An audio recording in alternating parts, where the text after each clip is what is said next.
Okay, so what is the vocal comping hierarchy? Well, this is very important when it comes to taking multiple takes and narrowing it down to the final lead vocal take. We're focusing in on lead vocals here. So, as we've discussed in the recording module, module 1, where I like to record anywhere from, say, 2, 3, maybe 4 takes total. As you can see here, I've got 3 of them. It's these 3 tracks where I recorded in the take. As you can see also, I did throw in some snippets as well, right? Where I didn't record the whole thing from start to finish. If I felt like I screwed up, I stopped and I went back to where it last was good, and then I kept recording. That way I can get as good of a take as I could in each one of these 3 tracks. And then what I did was I grabbed what I felt like were the best parts of each take. Now what's interesting is the majority of the final, so this red here is the official vocal that I am using for this song. Notice how almost all of it came from this 3rd track here. And this will often happen. It's the classic 80-20 rule. 80% of what's in the final vocal track came from one take. Okay, so that's the structure that we have here. Now, let's delve into what I mean when I say vocal comping hierarchy. This is very important because when you're deciding on which one of these takes, like if you have the first line here, there's a page I ripped out. And I do have some processing on here, by the way, so that's why it sounds compressed. I'm running it through JJP and a plate reverb, so... but how can you tell whether that's better than this?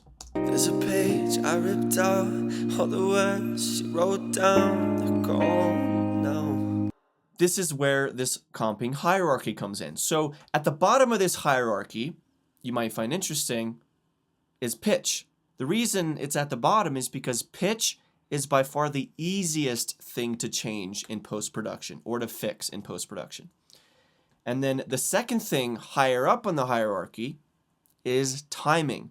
Now timing is a bit more tricky to fix in post than pitches. So that's a harder one. You definitely want to have good timing on the initial vocal take before you ever edit it or mix it. And then finally, at the very top of the hierarchy, when it comes to this is what you want to pay attention to. This is the deciding factor of choosing lead vox 3 over this line in lead vox 2. It is emotion and tone. This is absolutely crucial because, like I said, you can change. If your take or the line that you're using is a bit pitchy, that's not that hard to fix. Just use Melodyne or even use an auto-tune if you so please. But what is virtually impossible to add to a production after the fact is if there is a lack of emotion and or a lack of tone.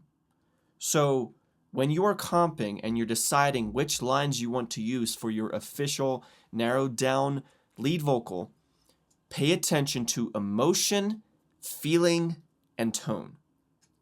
Gloss over slight imperfections in timing and tuning. Now, one thing that can really help this, and I've done this many times, I don't always do this, sometimes I do, sometimes I don't, is when I'm in the comping phase, I'll actually turn on an auto-tune. So I have all these tracks set up, and they're going through this lead vocals bus here, and I usually only play one at a time, right? So then I can just have my effects on the bus channel here. So I have an auto-tune on here, and this can help you not get distracted by perhaps the pitch on the one track or the one line isn't as good. But that's not what you really want to pay attention to as much anyway. This allows you to just fully focus in on which take has the better emotion, which take has the better tone. There's a page I ripped out, all the words she wrote down, they're gone now. Right, there's that versus what I ended up going with, which was there's a page I ripped out, all the words she wrote down, they're gone now. Definitely feels like the better take, right? And I'm running both of these through an auto-tune. So the difference was not the pitch, the difference was the emotion I was singing with and the tone quality, which the tone of this track was better than take 2. let's look at one more example. So here,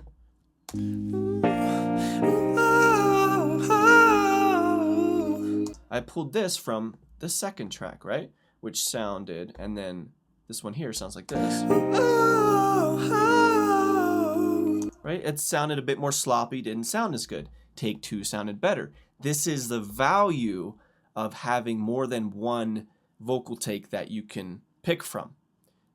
This doesn't mean that more is better necessarily, though, beyond, say, 2, 3, or 4 takes to choose from. Because once you get into the realm of 6, 7, 8, 9, 10 vocal tracks, it can become a real pain to even know which vocal track is the better one.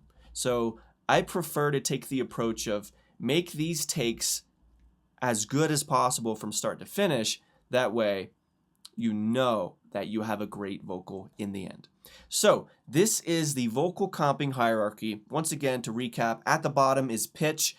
Pitch is the easiest thing to fix. Then in the middle, a bit harder to fix is timing. And then at the very top of the hierarchy, this is what you need to pay attention to when you're comping is emotion and tone. So don't get this backwards. Make sure that you're focusing on the right qualities when you're comping your vocals.